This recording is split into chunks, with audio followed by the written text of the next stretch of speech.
Do you feel restless? Do you feel unsatisfied? Do you feel there must be a better way when it comes to your work and the way you make your living?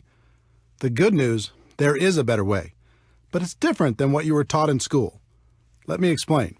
As I travel and speak around the world, I like to play an audience participation game.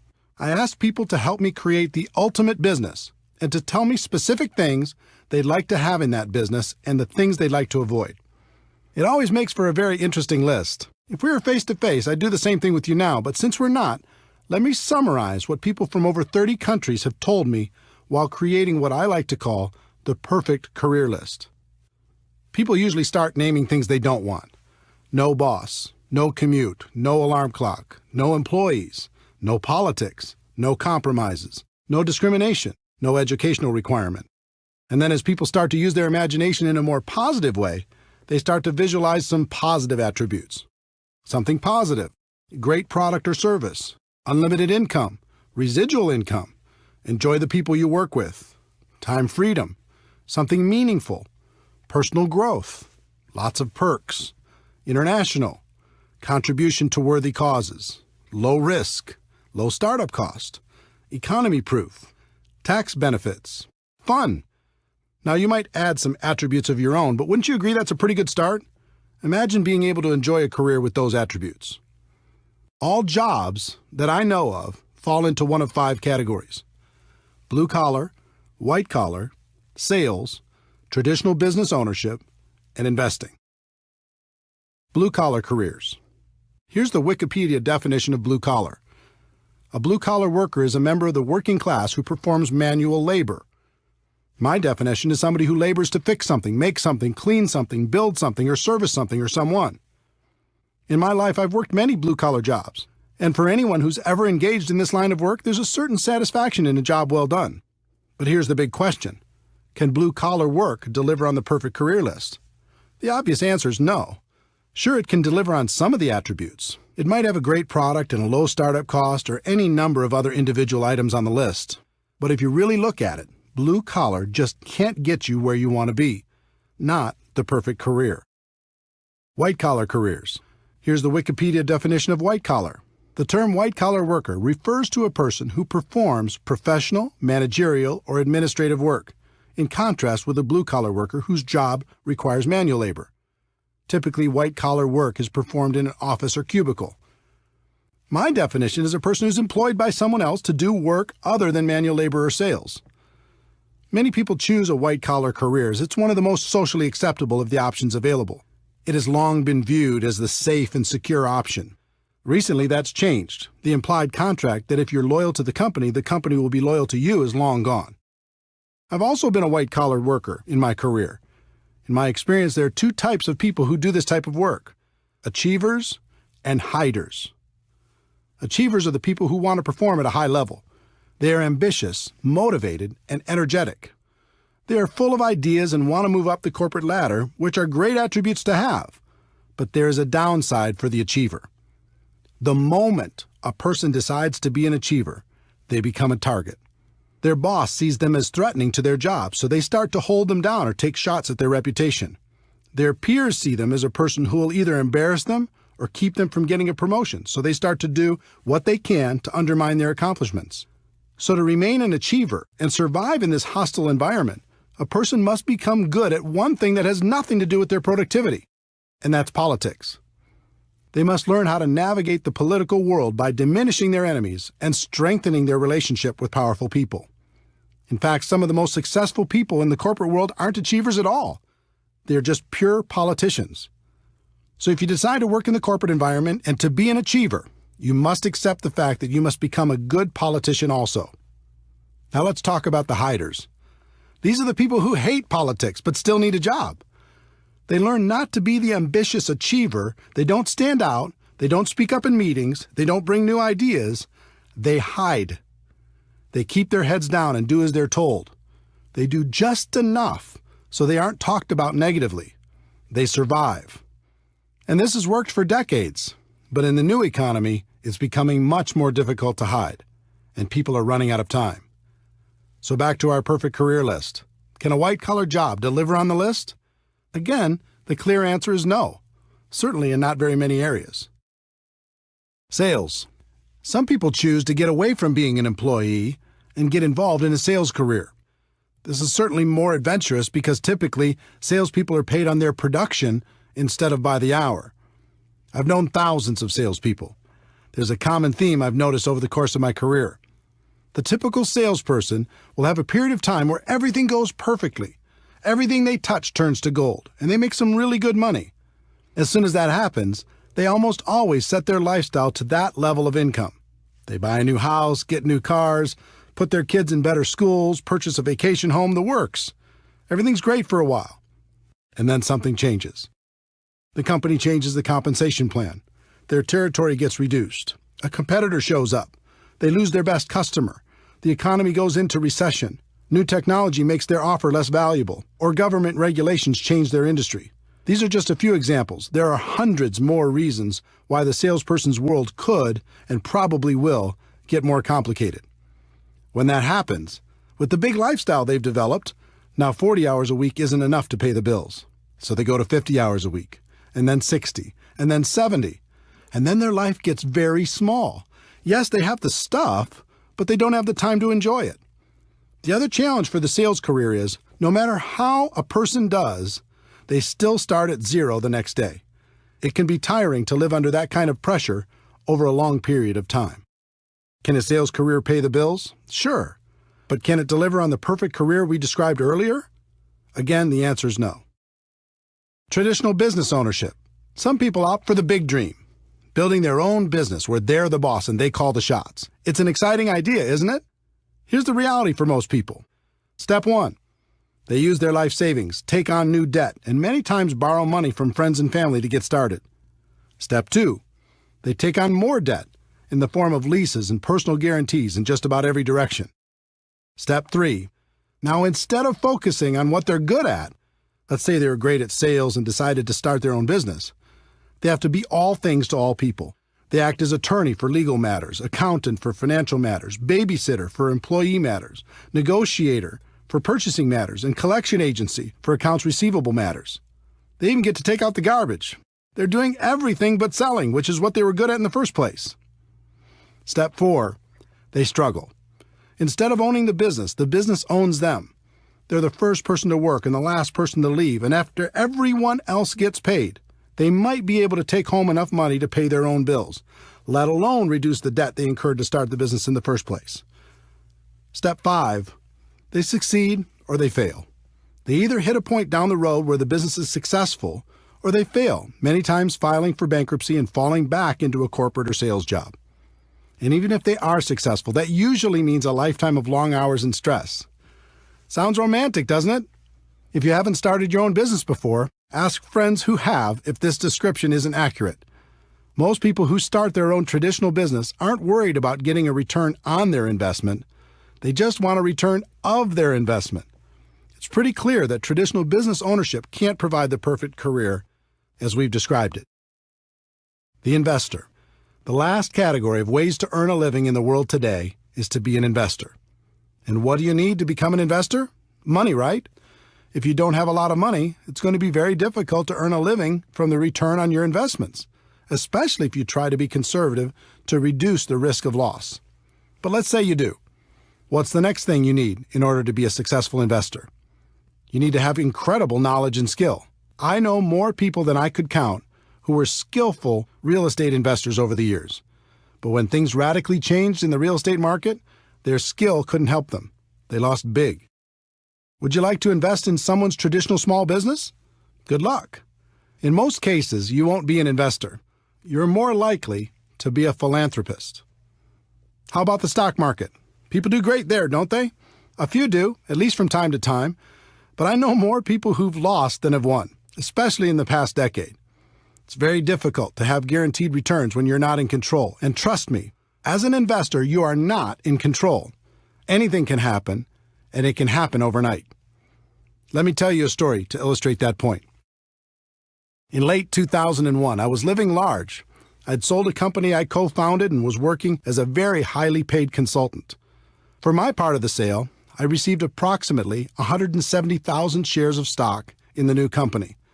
It was publicly traded on the New York Stock Exchange and selling for about $44 a share, which meant the value of my stock was around $7.5 million.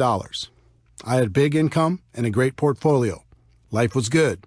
I used part of the stock to secure a home construction loan of about $2 million for a dream house I was building. As for the rest, I didn't diversify because I knew the company was in great shape with a good product and an amazing sales force. Then something out of my control happened. Overnight, the stock went to $37 a share because a group of investors had targeted the company and shorted the stock. In other words, the lower the stock price went, the more money they'd make. I thought it was ridiculous because the company was doing great. So I bought some more shares at $37, using my existing shares as collateral, knowing the price would go back up. It went to $33. I bought more shares. It went to $27.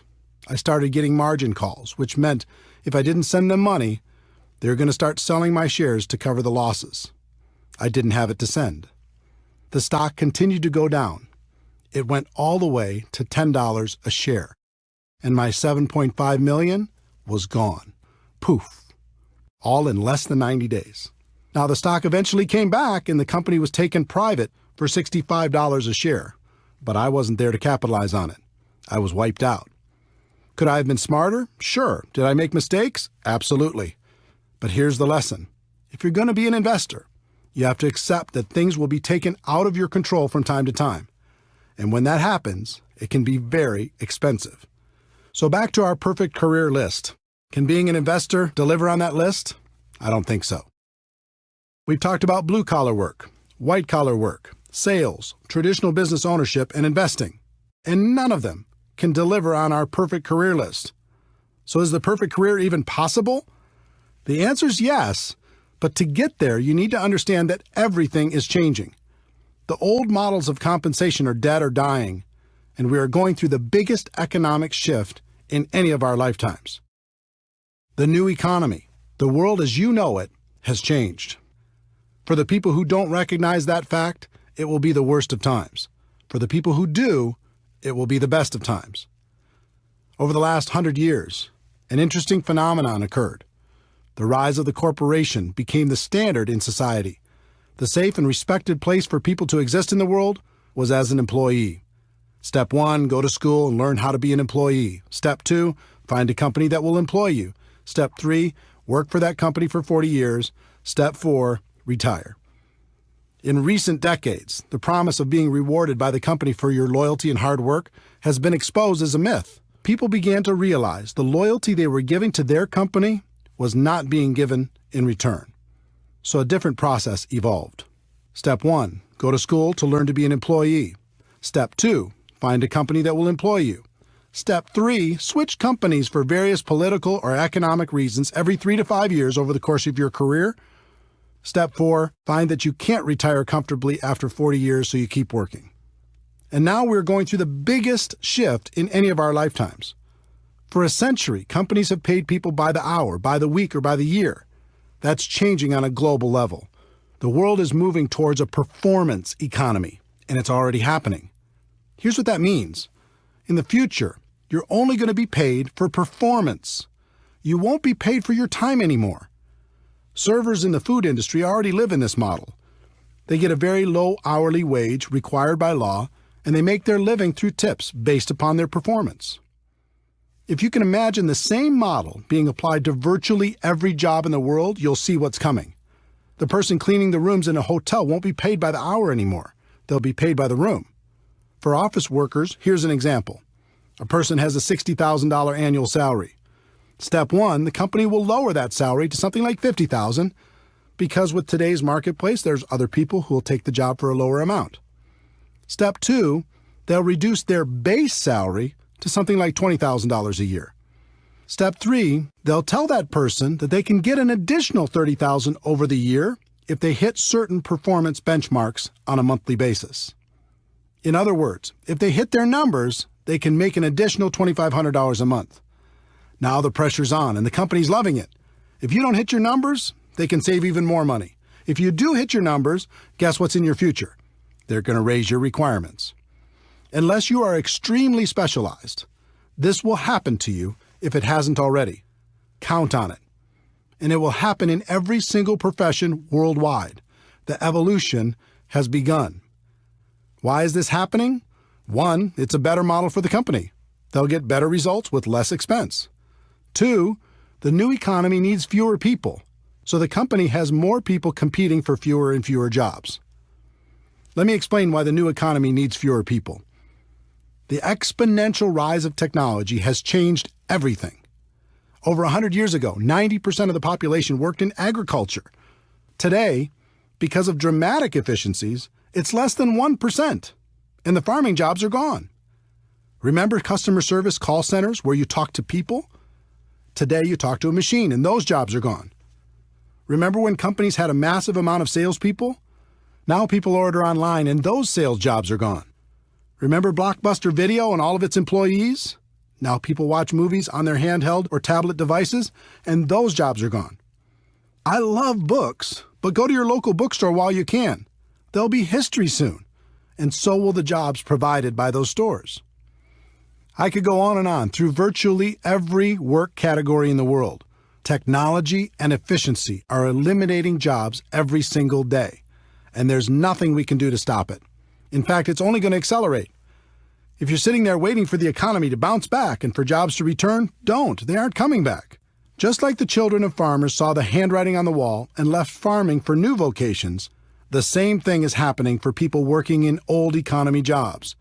To survive, they'll need to open their eyes to this reality and find something new. Network marketing is better. The best way I know to not only survive but to thrive in the new economy is network marketing. There are important products and services in the world today that need to be promoted to the people who need them. Consumers still need to be educated. Companies have choices. They can dive into the ever-fragmented world of advertising to get the word out. They can hire a large and expensive sales force to sell their products or services, or they can utilize network marketing to tell their story to the world. More and more, companies will choose to use network marketing because it fits the new economy. They can provide all the corporate support and paid distributors on a purely performance basis to promote their products. It's extremely efficient because in the new economy, word-of-mouth advertising continues to work better than any other form of promotion. The company can just take the money they would have spent on advertising and promotion and pay it to their distributors to spread the word. What that means for you as an entrepreneur is that you can receive all the benefits of traditional business ownership without the typical risks. And there will be no cap on your income because network marketing companies want you to make as much as possible. If you're going to be paid for performance anyway, why live with the cap? The catch to network marketing. This all sounds great, and it is. But there's a catch that most people won't tell you. Here it is. You must accept a temporary loss of social esteem from ignorant people. That means for a while, people still living in and trying to function in the old system will think less of you. They won't understand. They'll think you're crazy for being involved in network marketing. And actually, the word accept isn't completely accurate. You need to do more than that. You need to embrace the temporary loss of social esteem from ignorant people. You are seeing the future before it becomes apparent to everyone else. You are the smart one. You are the person taking action to live a better life. There's a reason why people will think less of you, and it's not just because they're stuck in the old system. Let me see if I can help you better understand this, because if you decide to make network marketing your profession, it's important to know. Most people have either joined a network marketing company or know someone who has. This is what goes through the mind of virtually every person who decides to get involved. I can think of 5 or 6 people who might do this too. My sister'd be great. My friend loves this kind of thing. I know this other person who'd be amazing. Okay, I'll join. In other words, they aren't joining a profession. They're just hoping to get lucky, sign up a few people to cover their own startup costs, and sit back and wait for the money to roll in. The allure of being paid for someone else's efforts is powerful, but often badly misunderstood. They haven't started a real business. They just purchased a glorified lottery ticket. Imagine a lottery ticket with 6 scratch-off spots. Those spots represent each of the people the new person thinks will certainly join. They approach those people and try to get them to join. And because of their lack of skill, most of them end up with nothing, just like the lottery ticket. This becomes just another lost opportunity. And since they've acted in unskilled ignorance, they may have damaged some friendships as well. So they rip up the ticket, and instead of taking responsibility for not really starting their business, they blame network marketing and make sure to tell the world, look, I've been there, I've done it, I talk to every person I know, and network marketing just doesn't work, save your money. That's what you're dealing with if you choose this as a profession. The opinions of ignorant people who think they've done it right and it doesn't work. If that's going to be too hard to handle, then network marketing isn't for you. But if you can embrace it, the world is yours. The people who embrace this get paid big money. Companies will pay unlimited amounts to people who can help blind people see, who can educate the ignorant, and who can build a community of like-minded people. Some people like to say perception is reality. I hate that saying. All great leaders in the world have ignored it for centuries. What if Nelson Mandela had said perception is reality? What if Martin Luther King Jr. had said perception is reality? What if Steve Jobs had said perception is reality? The great leaders of the world said, reality is reality, and I'm going to do everything possible to help people understand that fact. The truth is, network marketing isn't perfect. It's just better. And that's reality.